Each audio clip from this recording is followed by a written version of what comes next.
BRICS देशों को लेकर जो कुछ ट्रंप ने कहा, क्योंकि डी डॉलराइजेशन की बात पुतिन की तरफ से उठाई गई थी, उसके बाद सवाल उठ रहे हैं कि क्या भारत और अमेरिका के संबंधों के बीच खटास आ सकती है। चीन को अमेरिका को थोड़ा सा हैसियत में रखना है तो उसके लिए भारत की जरूरत है ही है। उनका काम है अपने देश को विकसित करना, भारत को नुकसान करना कभी नहीं हो सकता है। प्रेसिडेंट ट्रंप ने ये कहा कि अब अमेरिका को किसी से डरने की ज़रूरत नहीं है। वहीं प्राइम मिनिस्टर नरेंद्र मोदी ये कहते हैं कि हमें कोई आंख नहीं दिखा सकता। कि भारत हर टेररिस्ट एक्टिविटी के लिए पाकिस्तान को ठहराता है जिम्मेवार, अमेरिका का उनके लिए क्या रुख होगा और कितनी उनको वो मदद कंटिन्यू करेंगे। चाइना से भारत को प्रेफरेंस अमेरिका देगा और चाइना पर भी टैरिफ लगाने का संकेत एक दे दिया है ट्रंप ने। भारतीय राजनीति में नेहरू से लेकर नरेंद्र मोदी तक जितने प्रधानमंत्री हुए हैं, उन्होंने कम से कम ये कोशिश की है कि वो किसी शक्ति के लिए भारत को इस्तेमाल नहीं होने दिया उन्होंने। नमस्कार, अब ujaala.com पर आपका स्वागत है। आपके साथ मैं हूं आदर्श झा। देखिए, अमेरिका में नए राष्ट्रपति डोनाल्ड ट्रंप ने अब अपना पदभार ग्रहण कर लिया और पदभार ग्रहण करते ही एक के बाद एक कई कार्यकारी आदेशों पर उन्होंने हस्ताक्षर किए। पूरी दुनिया की नज़र उन आदेशों पर लगी थी कि उसके मायने क्या है, और खास करके ट्रंप अगर उनके पहले कार्यकाल और भारत के साथ और नरेंद्र मोदी जो हमारे प्रधानमंत्री हैं उनके साथ उनके संबंधों को देखें तो उसमें बहुत गर्मजोशी नजर आती थी। लेकिन इस बार पहले आदेश के साइन करने के साथ ही और खासकर ब्रिक्स देशों को लेकर जो कुछ ट्रंप ने कहा, क्योंकि डी डॉलराइजेशन की बात पुतिन की तरफ से उठाई गई थी, उसके बाद सवाल उठ रहे हैं कि क्या भारत और अमेरिका के संबंधों के बीच खटास आ सकती है। क्या जिस टैरिफ को लेकर बार बार ट्रंप पहले भी बोलते रहे पिछले कार्यकाल में, लेकिन इस बार जितना आक्रामक दिख रहे हैं, क्या वो भारत अमेरिका के बीच की दूरी को बढ़ा सकती है, या नरेंद्र मोदी और डोनाल्ड ट्रंप मिलकर इन रिश्तों को और अलग पायदान पर लेकर जाएंगे और जो तमाम दिक्कतें हैं उनको सुधार लिया जाएगा। सभी वरिष्ठ पत्रकार हमारे साथ मौजूद हैं इस पर बात करने के लिए। इसके मायने क्या है ट्रंप की जीत का भारत पर, और अगर साउथ ईस्ट एशिया पर बात करें तो क्या असर पड़ेगा। हमारे साथ बिलाल सब्जवारी साहब हैं, विनोद अग्निहोत्री जी हैं, अनुराग वर्मा जी हैं, राजकिशोर जी हैं, अजय सेतिया जी हैं, पूर्णिमा त्रिपाठी जी हैं। आपसे शुरू करता हूँ बिलाल साहब, कैसे देखें, ट्रंप ने पदभार ग्रहण कर लिया, अभी तक तो चुनावी प्रक्रिया चल रही थी, अब ऑफिशियली वो वहाँ पर प्रेसिडेंट हो गए हैं, पद पर पहुँच गए हैं। भारत पर असर कैसे देखें, भारत के लिहाज से? देखिए, ये बड़ा ही एक सेंसिटिव इशू है। ये बहुत सारी चीज़ों पर और परिस्थितियों पर निर्भर करेगा। लेकिन प्रेसिडेंट ओथ के बाद जिस तरह से उन्होंने अपने पहले भाषण में जो बातें कहीं, वो काफ़ी सरप्राइजिंग है। वो जिस तरह से उन्होंने कनाडा, मैक्सिको और चाइना पे टैक्स की बढ़ाने की बात की, हालांकि अभी, और ब्रिक्स को उन्होंने अपने टारगेट पे लिया, WHO को उन्होंने अपने टारगेट पे लिया, अप्रवासी भारतीयों को उन्होंने टारगेट पे लिया, जेंडर इक्वालिटी की बात की उन्होंने। तो ये सारे विषय हैं जिसको लेकर भारत के अंदर एक गंभीर चिंतन हो रहा है। लेकिन अगर आप प्राइम मिनिस्टर नरेंद्र मोदी और ट्रंप की वैचारिकता में और उनकी भाषा शैली में बहुत सारी समानताएं भी हैं। एक समय में एक दोनों के दोस्त हुआ करते थे। अगर आप देखें कि पहले भाषण में ही ट्रंप ने ये कहा था कि मुझे भगवान ने बचाया ही इसलिए है ताकि मैं अमेरिका को एक समृद्ध देश बना सकूं। वहीं आपने ये भी देखा होगा कि प्राइम मिनिस्टर नरेंद्र मोदी ने भी एक समय बोला था कि मेरे साथ एक दिव्य शक्ति है जो एक ऊर्जा के साथ मुझे देश इस धरती पर कुछ करने के लिए प्रेरणा देती है। वहीं आप देखें कि प्रेसिडेंट ट्रंप ने ये कहा कि अब अमेरिका को किसी से डरने की ज़रूरत नहीं है। वहीं प्राइम मिनिस्टर नरेंद्र मोदी ये कहते हैं कि हमें कोई आंख नहीं दिखा सकता। वहीं प्रेसिडेंट ट्रंप ये कहते हैं कि साहब हम अप्रवासी को बाहर निकालेंगे, बॉर्डर पर छोड़ देंगे। वहीं प्राइम मिनिस्टर नरेंद्र मोदी प्रतिबद्ध है कि रोहिंग्यों और बांग्लादेशियों के प्रति हम सख्त रवैया अपनाएंगे, एक नीतिगत कार्यक्रम चलाएंगे। वहीं आप देखें कि प्राइम मिनिस्टर नरेंद्र मोदी कहते हैं कि साहब अब हमें भारत को एक विश्व की आर्थिक शक्ति बनाना है। और वहीं ट्रंप ये कहते हैं कि साहब अब अमेरिका आने वाले समय में बहुत समृद्ध हो जाएगा और एक विश्व पर दोबारा अपना मकाम हासिल कर लेगा। ट्रंप ये कहते हैं कि अब ये गोल्डन एरा शुरू हो गया है, प्राइम मिनिस्टर कहते हैं ये अमृतकाल है। तो बहुत सारी समानताएं भी हैं, वैचारिक समानता भी है, भाषा शैली भी एक है। लेकिन जब इस तरह की बातें की जाती हैं तो ये इस बात की तरफ संकेत देता है कि ये जो भाषा शैली, ये सोच है, ये किसी बड़े परिवर्तन की तरफ संकेत देती है। और जब किसी बड़े परिवर्तन के आप तरफ बढ़ते हैं तो तब आप इस तरह की लाउड स्पीकिंग भी करते हैं। ये बात ठीक है कि भारत और अमेरिका के रिश्ते बहुत सारी चीज़ों को लेकर इस वक्त काफ़ी ज़्यादा संवेदनशील है। अगर यूक्रेन और रशिया के दृष्टिकोण से देखें, इजराइल पैलेस्तीन के दृष्टिकोण से देखें, इंडिया पाकिस्तान प्लस चाइना के दृष्टिकोण से देखें तो बहुत सारी कॉम्प्लिकेशंस है। India is working on the line, बहुत ही संवेदनशील विषय है। आने वाले वक्त में हमें पता लगेगा कि ये किस ट्रैक पर जाता है। अभी ये कह सकते हैं कि कॉर्डियल रिश्ते बनाने की ज़रूरत है। चाइना के परिप्रेक्ष्य में हमें एक हैंड चाहिए जिसमें हमें अमेरिका की ज़रूरत है।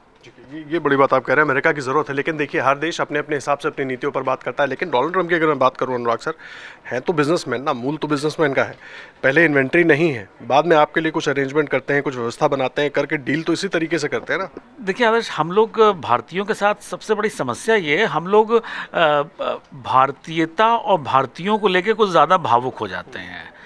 अगर हम लोग पिछले टेन्योर की बात करें अमेरिका की सरकार की, तो कमला हैरिस को लेके पिछले काफ़ी सालों से हम लोग इतने ज़्यादा जो है उत्साहित रहे कि कमला हैरिस का मतलब उनके घर तक लोग पहुंच गए कि उनके फोर फादर्स कहाँ रहते थे, क्या कनेक्शन था, और ऐसा समझने लगे थे कि कमला हैरिस की पहली ड्यूटी ये है कि वो भारत के पक्ष में, वहाँ पे अमेरिका के पक्ष में काम कम और भारत के पक्ष में भारत के हित का ज़्यादा ध्यान रखेंगी, जो बाद में उसके विपरीत निकला।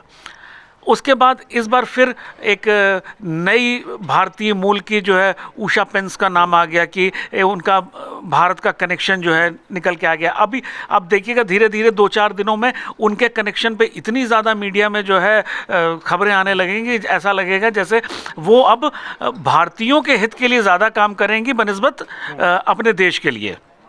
तो ये समस्या जो है भारतीयों की खुद की अपनी भावुकता से है, ना कि अमेरिका के अपने व्यक्तिगत मामलों में।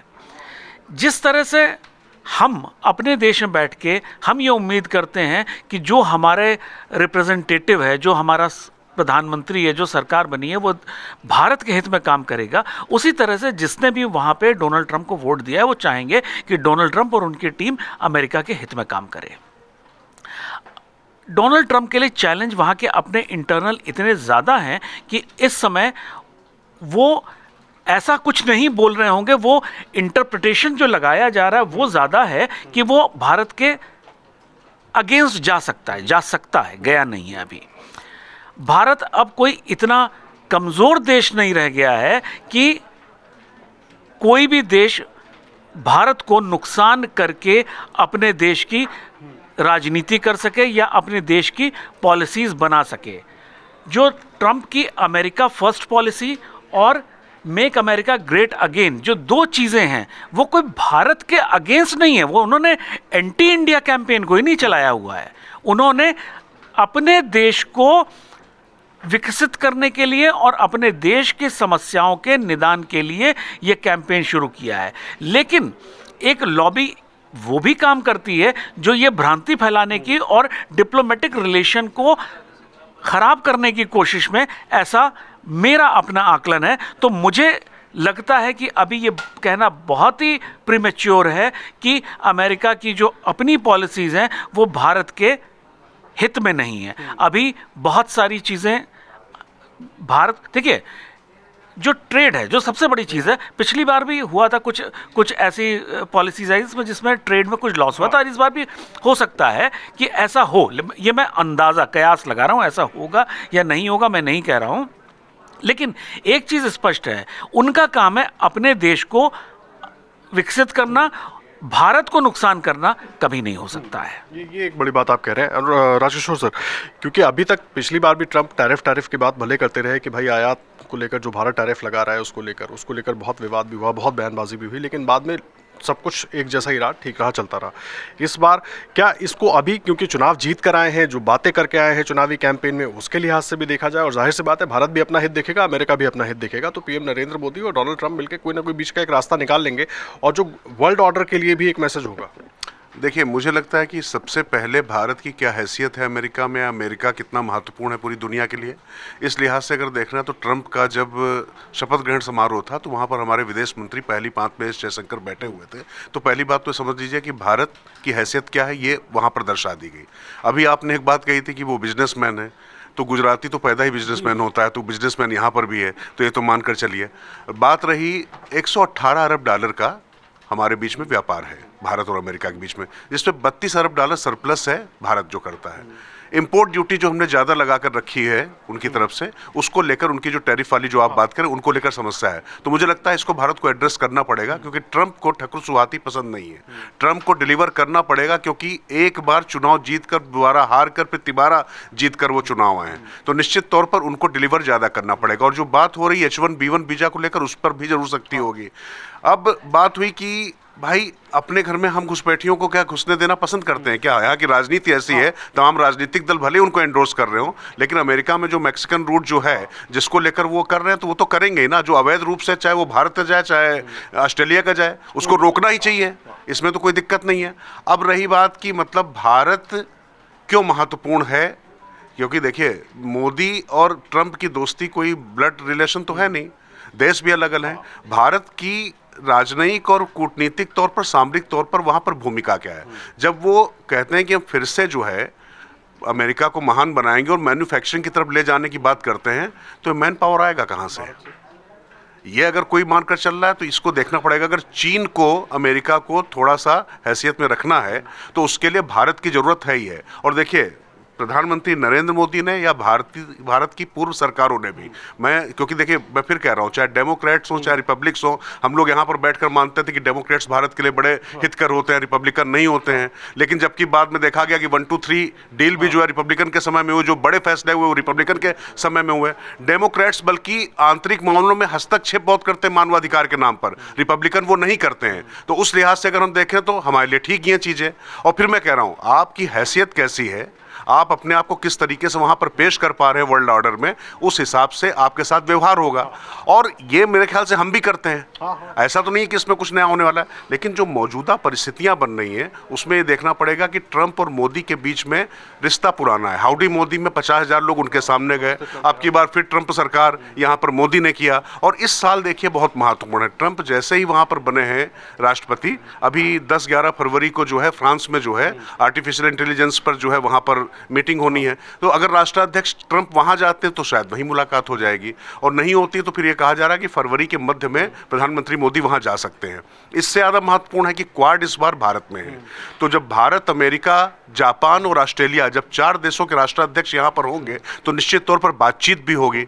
तो मुझे लगता है कि चाहे रशिया यूक्रेन वार की बात हो, और ट्रंप के आने से पहले, शपथ लेने से पहले ही ट्रंप का इफेक्ट दिखाई पड़ने लग गया, क्योंकि देख लीजिए जो हुआ इजरायल और उनके बीच में। अच्छा, डेमोक्रेट्स बात करते रहे सबसे ज्यादा शांति की, और सारे युद्ध जो सबसे ज्यादा होते रहे पूरा दुनिया झोंक दी उन्होंने। तो इसीलिए मैं कह रहा हूं कि मुझे लगता है कि ये एक जो नया वर्ल्ड ऑर्डर तैयार हो रहा है उसमें भारत की भूमिका कोई नजरअंदाज कर नहीं सकता है। इसलिए भारत वहां पर ठीक रहेगा, क्योंकि अमेरिका के सामरिक हितों को भी हम सूट करते हैं। ये बड़ी बात है, हम सूट करते हैं और अमेरिका को भी भारत की उतनी ज़रूरत है। पूर्णिमा जी, अमेरिका भारत दोनों की ज़रूरतें लगभग एक जैसी हैं।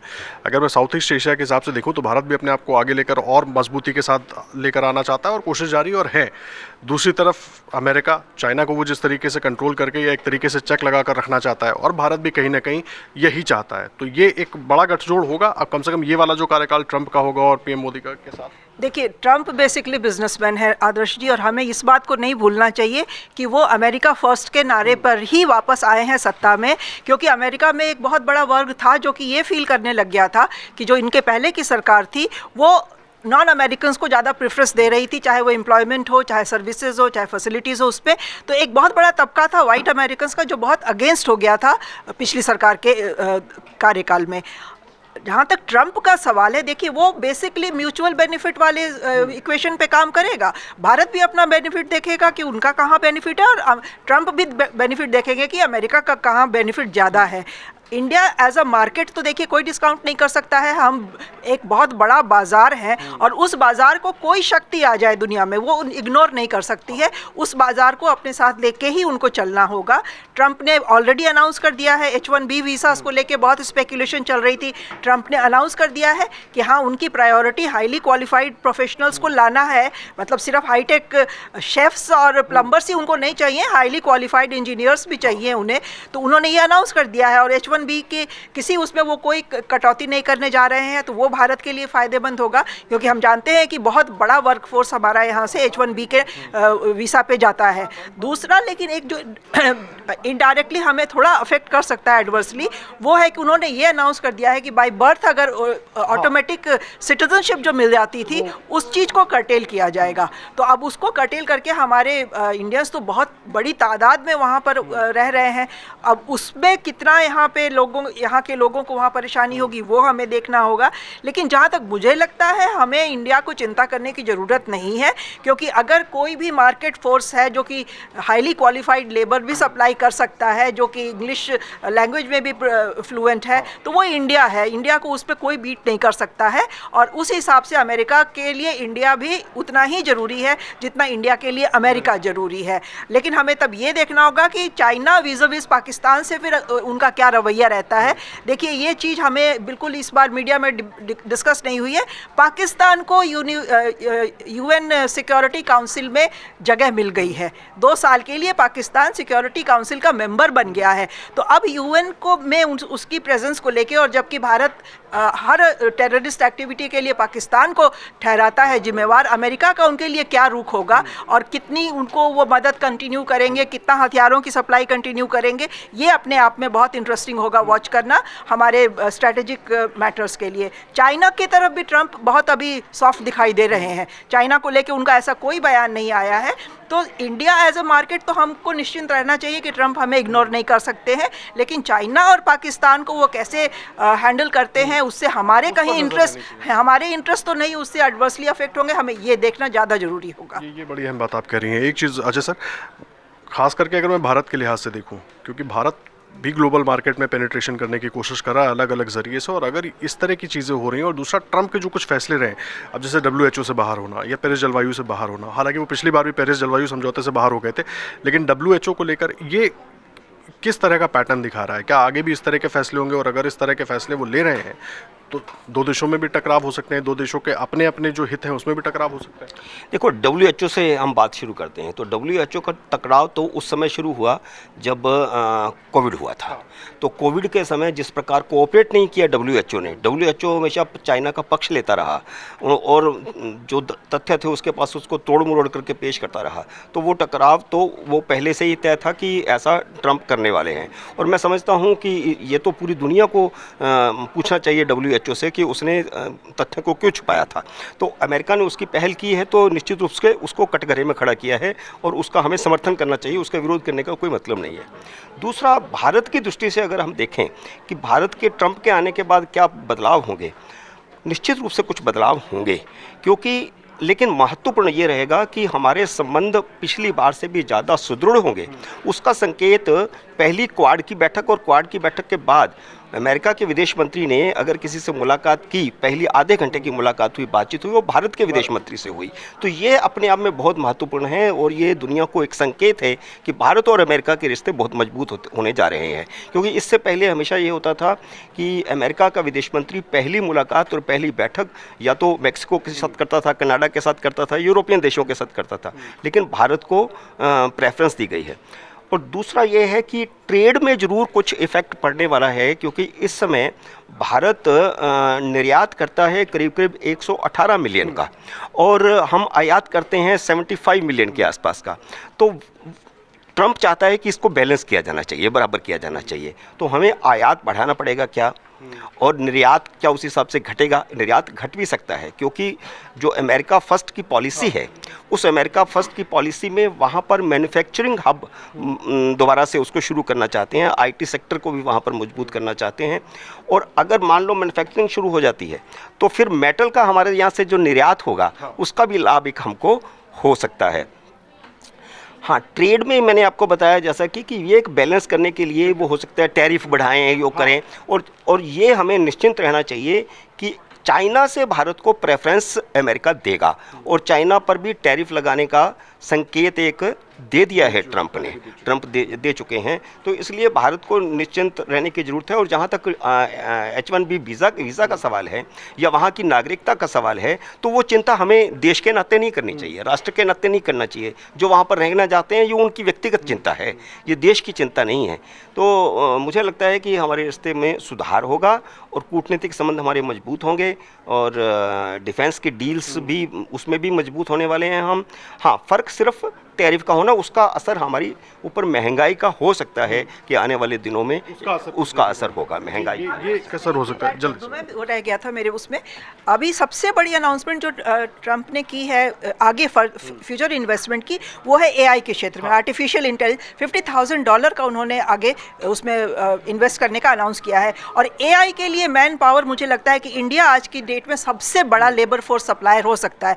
तो मुझे लग रहा है कि वो हमारे लिए फ़ायदेमंद होगा। नहीं, वो फायदेमंद होगा और ये कहीं ना कहीं दुनिया भी जानती है, और खास करके दुनिया भर के देश, क्योंकि भारत जिस तरीके से अलग अलग क्षेत्रों में अपनी अहमियत पहले से भी दिखाता रहा। विनोद सर, सबकी बातें हो गई, पॉलिटिकली अगर मैं समझने की कोशिश करूं, खास करके साउथ ईस्ट एशिया के हिसाब से, बाकी देशों के हिसाब से और वर्ल्ड ऑर्डर पर जो तमाम बातें होती रहती हैं, उसमें अब किस तरफ बढ़ेगी ये दोस्ती या ये दो देशों के बीच के जो संबंध है, कैसे देखते हैं? देखिए, ये हमारे मित्रों ने हमसे पहले काफ़ी चीज़ें डिटेल में बता दी हैं, मैं उनको दोहराऊंगा नहीं, मेरी उनसे सहमति है इन सारे मुद्दों पर। लेकिन जो ट्रंप ने मिक्स्ड सिग्नल दिए हैं। अभी देखिए, मुझे मन्नू भंडारी की एक कहानी महाभोज याद आती है। उसमें जो दो शिखर होते हैं ना, बड़े नेता, वो खूब लड़वाते हैं, लेकिन आपस में बैठ के वो एक साथ बैठ के जो है शाम को महाभोज करते हैं। दामुल फिल्म एक आई थी प्रकाश झा की, सबने देखी होगी। उसमें जो दोनों जमींदार हैं वो बाद में समझौता कैसे करते हैं। तो विश्व राजनीति में ये सब होता रहता है। जो बड़ी शक्तियाँ हैं ना, वो इस्तेमाल करती हैं तमाम सारे देशों का उससे।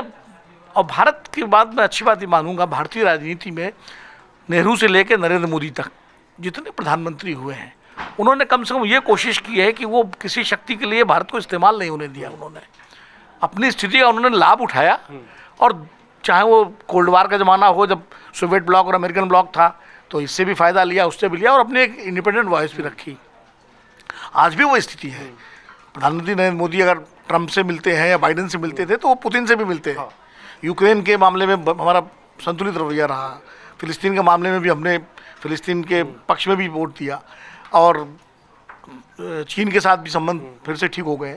तो ये भारतीय कूटनीति की और निरंतरता जो है वो अच्छी बात है, और भारत इस बात को समझता है। और ये जैसा कि अनुराग ने कहा, बहुत अच्छी तरह बात कही कि दुनिया का हर नेता अपने देश के बारे में बात करता है। और एक बार ऐसे ही अनौपचारिक चर्चा में हम लोगों ने प्रधानमंत्री नरेंद्र मोदी के साथ लोग बात कर रहे थे कहीं, तो उनसे इस पर जिक्र किया, तो उन्होंने बात स्पष्ट कही। उन्होंने कहा, देखो, व्यक्तिगत संबंधों का मतलब इतना होता है कि हम लोग जब मिलते हैं तो उसमें गर्मजोशी होती है, लेकिन बात जब होती है तो अपने अपने देश के हितों को लेकर होती है। और कोई भी राष्ट्राध्यक्ष जो है वो अपने देश के हितों समझौता नहीं करता, और बात सही भी है। तो ट्रंप ने मिक्स सिग्नल ये दिए हैं कि ये बात, जैसा भी अजय भाई कह रहे हैं कि पहली बार अमेरिकन विदेश मंत्री जो है उन्होंने भारत के विदेश मंत्री से बात की, एक अच्छा सिग्नल है। लेकिन एक दूसरा सिग्नल ये है कि अभी 18,000 लोग जो है, जो वहाँ आपके नागरिकता वाले जो है, वो उनको जो है खतरे में आ गए। और 5 लाख से करीब ज़्यादा लोग ऐसे हैं जो अप्रवासी, जो अवैध रूप से घुसे हुए, उसमें हिंदुस्तानी हैं, उनके ऊपर संकट आ रहा है। जो सिटीजनशिप वाला राइट ख़त्म किया है जो ट्रंप ने, हालांकि वो अमेरिका में भी उसको चुनौती दी गई है, लेकिन उसमें बहुत सारे यहाँ से लोग जो जाते हैं और शादियाँ करते हैं और वहाँ अपनी शादी के बाद पत्नियों को ले जाते हैं कि वहाँ बच्चा पैदा होगा तो सिटीजन बन जाएगा, उस पर एकदम रोक लग गई है। नहीं, मैं राष्ट्रीय चिंता पे भी आ रहा हूँ सर। राष्ट्रीय नागरिकों की चिंता राष्ट्रीय चिंता भी होती है। ऐसा नहीं है कि नागरिकों को अलग होकर राष्ट्र आपको आप नहीं देख सकते। जो है भाई, ट्रंप ने क्या कहा कि हमें क्वालिटी के लोग चाहिए। H1B वीज़ा जो है, ये नहीं कि हमें भीड़ नहीं चाहिए, हमें क्वालिटी के लोग चाहिए। अभी हर घर से दूसरा लड़का अमेरिका में अब मिलेगा। आप बात करो पड़ोस, एक ज़माने में अमेरिका में जाना सपना होता था। IIT के लोग जाते थे अमेरिका, जो IITians होते थे। अब तो जो पता लगा यहाँ जो प्राइवेट इंजीनियरिंग वाले लड़के हैं जो डोनेशन दे के एडमिशन ले रहे, वो भी अगले दिन अमेरिका चले गए। तो इतना आसान हो गया था। लेकिन अगर उस पर रोक लगती है तो कहीं ना कहीं प्रेशर तो हमारे ऊपर भी आएगा ना, हमारी इकोनॉमी पे आएगा, हमारे अनएम्प्लॉयमेंट की वैसी समस्या है वो आएगा। लेकिन अब वो अपने हित से ट्रंप अमेरिका फर्स्ट की बात करेंगे। अब इसका समाधान भारत कैसे निकालेगा, दुनिया का निकाला जाएगा, ठीक है। वर्ल्ड ऑर्डर में क्लाइमेट चेंज को उन्होंने डिसोन कर दिया, उससे अपने को अलग कर दिया, WHO से अलग कर दिया। तो ऐसे में निश्चित रूप से दुनिया में तमाम तरह के परिवर्तन। भारत की अगर बात करें, बाइडेन ने जाते जाते एक काम ये कर दिया कि जो प्रतिबंध थे न्यूक्लियर वाले उन्होंने हटा दिए, एक भारत के ऊपर एक उन्होंने रिलैक्स दिया, क्योंकि 1-2-3 एग्रीमेंट के बाद हमारी सबसे बड़ी समस्या थी कि हम जो हमें फ्यूल चाहिए न्यूक्लियर के लिए वो हम नहीं ले पा रहे थे, हमारे पास बैन, और अभी तक NSG की मेंबरशिप मिली नहीं है हमको न्यूक्लियर सप्लाई ग्रुप की। तो वो अमेरिका ने एक राहत दी है, ट्रंप जाहिर है उसको पलटेंगे नहीं, वो कंटिन्यू करेंगे। जो पूर्णिमा जी ने कहा, बहुत महत्वपूर्ण बात कही कि साउथ एशिया में पाकिस्तान को लेकर के ट्रंप एडमिनिस्ट्रेशन का क्या रवैया होता है, वो बहुत महत्वपूर्ण है, क्योंकि पाकिस्तान संकट में है आर्थिक रूप से भी, और उधर अगर ट्रंप एडमिनिस्ट्रेशन पाकिस्तान के प्रति सॉफ्ट होता है तो निश्चित रूप से आतंकवाद का खतरा फिर बढ़ेगा, क्योंकि वहाँ तो आतंकवाद की तमाम सारे ISI और वहाँ की सेना और वहाँ के का इस्टेब्लिशमेंट जो है वो तो आतंकवाद की फसल तैयार करता रहा है, हालांकि अब खुद भी झेल रहे हैं वो। तो अगर वो स्थिति आती तो भारत के लिए चिंता की बात होगी। दूसरा, सुरक्षा परिषद में जो सुधार होने हैं संयुक्त राष्ट्र संघ में, बात तो सारे राष्ट्राध्यक्ष करते रहे हैं, ओबामा भी आके कह गए थे, जॉर्ज बुश भी आके कह गए थे, ट्रंप भी कह गए थे, बाइडेन साहब ने भी कहा कि भारत को जगह मिलनी चाहिए, लेकिन वो कब होगा? क्या इस दिशा में कोई बात आगे बढ़ेगी? क्या भारत के लिए इस दिशा में कुछ काम होगा? ये चीन के साथ जो ट्रंप ने शी जिनपिंग से बात की, जो चुनिंदा राष्ट्राध्यक्षों से बात की है ट्रंप ने चुनाव जीतने के बाद, उनमें शी जिनपिंग भी है, पुतिन भी है। तो अब शी जिनपिंग से अगर वो बात कर रहे हैं तो जाहिर है कि एक तरफ तो टैरिफ लगाने की बात करें, 60% ज़्यादा टैरिफ लगाएंगे चाइनीज़ गुड्स पर, दूसरी तरफ बातचीत भी कर रहे हैं, तो कहीं महाभोज वाली कहानी तो नहीं है। ये भी देखना पड़ेगा, क्योंकि दोनों वर्ल्ड पावर हैं। तो और जैसा कि किसी ने कहा कि ट्रंप बिजनेसमैन है, वो ये ठीक है, हमारे गुजराती तो मूलतः बिजनेसमैन है, लेकिन वो हमारे गुजराती राजनेता हैं, वो कोई कॉर्पोरेट फैक्ट्री नहीं चला रहे हैं मोदी जी, ये कोई उनका बिजनेस एम्पायर नहीं है। ट्रंप का तो बिजनेस एम्पायर भी है ना, वो तो प्रैक्टिकली बिजनेसमैन है। इसलिए मुझे लगता है कि ट्रंप के पूरे एडमिनिस्ट्रेशन को हमें ऑब्जर्व करना चाहिए, और ऑब्जर्व करने के साथ साथ ये भी देखना चाहिए कि भारत के प्रति उनका आगे आने वाले दिनों में क्या रवैया होता है, वो भारत आने का प्लान कब करते हैं। अगर क्वाड की मीटिंग में आते हैं तो बहुत बड़ी बात होगी, अच्छी बात होगी, और अगर कहीं उन्होंने मान लीजिए अपने किसी उसको भेज दिया तो ये बहुत ख़राब संकेत होगा। जैसे पिछले उसमें 26 जनवरी के उसमें बाइडेन को बुलाया गया था, बाइडेन नहीं आए, G20 में आए, बाइडेन ने एक भी बायलैटरल विजिट भारत में नहीं की, वो एक बार आए, G20 में आए। तो ये सारे संकेत डिप्लोमेटिक होते हैं, ये भी देखना होगा, देखना होगा। अभी एम्बेसडर कौन आता है, अभी जो नए एम्बेसडर चले गए हैं, अब कौन आता है, क्या भारत के प्रति उसका क्या रवैया होता है, ये सारी चीज़ें हमें ऑब्जर्व करनी चाहिए। लेकिन ये जो हमारे मित्रों ने कही, मैं बिल्कुल सहमत हूँ, भारत की जो ग्लोबल स्थिति है, सिर्फ मार्केट ही नहीं, मार्केट तो है ही हमारे पास, मार्केट हमारे पास 1947 से भी था, लेकिन आज हमारी जो आर्थिक शक्ति, हमारी इकोनॉमी जिस तरह से ग्रो कर रही है, और जो हमारा एक से उसको दुनिया की कोई ताकत नकार नहीं सकती, चाहे ट्रंप आ जाए, चाहे बाइडेन रहे हो, या फिर 4 साल बाद कोई और आएगा, वो ना अमेरिका नकार सकता है, ना रूस नकार सकता है, ना यूरोप नकार सकता है, ना चीन नकार सकता। भारत की जो ग्लोबल पोजीशन पिछले 25, 30, 40 सालों में बनी है, खास करके ग्लोबलाइजेशन के बाद, वो उसको लेकर के अगर अमेरिका को बैलेंस भी करना है, चीन के सामने उसको एक एलआई भी तो चाहिए, उसमें भारत उसके लिए एक वो, लेकिन भारत नाटो देश का देश नहीं हो सकता। भारत मतलब अमेरिका की हर बात में हाँ मिला, ये अमेरिका भी जानता है कि भारत में कोई भी प्राइम मिनिस्टर हो, चाहे नेहरू रहे हो, चाहे मनमोहन सिंह रहे हो, चाहे अटल जी रहे हो, चाहे नरेंद्र मोदी हो, कोई भी, इंदिरा गांधी रही हो, कोई भी प्राइम मिनिस्टर अमेरिका के साथ रिश्ते तो अच्छे चाहता है, लेकिन अमेरिका की हाँ में हाँ मिलाने वाला नहीं हो सकता, पिछला को बन नहीं रह सकता। ये बड़ी बात आप कह रहे हैं। जल्दी से ट्रंप ने बहुत कुछ हफ्तों पहले एक बयान दिया था कि we have a very good trade relation with India, but India extracts a very high price for that. तो उस सेंटेंस को हमें याद रखना चाहिए, क्योंकि उस बारे में ये बहुत टफ डिसीजंस ले सकते हैं। बेसिकली बीइंग अ बिजनेसमैन वो टफ डिसीजन लेंगे, नहीं टफ डिसीजन ले सकते हैं, लेकिन भारत भी अपना हित देखेगा, और भारत भी अपने हिसाब से, जिस तरीके से आप सबकी चर्चा में निकल कर आया कि कोई भी राष्ट्र हो वो अपने अपने हित की बात करता है, और इसी में बीच में रास्ता निकालना होता है। एक आशा की किरण और भी है कि जो भारतीय समुदाय है अमेरिका में, जो लीगल समुदाय है, जो मतलब वहाँ का भले नागरिक हो चुका है, वो भी एक प्रेशर ग्रुप है। और इसीलिए कोई राष्ट्रपति जो है वो भारत की उपेक्षा नहीं कर सकता है, क्योंकि वो एक बड़ी संख्या में वोटर भी है, वो उसका वहाँ की अर्थव्यवस्था में भी योगदान है, वहाँ की तमाम सारी अमेरिका के संचालन में उसका योगदान है। जैसे दिल्ली के चुनाव में बात कर रहे थे, पूर्वांचलियों को कोई इग्नोर नहीं कर सकता, वैसे ही अमेरिका में भारत को कोई इग्नोर नहीं कर सकता। और जाहिर सी बात है, इसीलिए भारत की शक्ति की बात हो रही है और क्या असर होगा, किस तरीके से संबंध हो सकते हैं, उस पर हमने चर्चा की है। आपके मन में भी कोई सवाल है तो वो आकर जरूर कमेंट बॉक्स में छोड़िएगा और अमरउजाला.com पर हर बड़ी खबर के लिए बने रहिएगा। धन्यवाद। अमर उजाला जीवांजलि के सारथी की मदद लें और महाकुंभ में स्नान जरूर करें।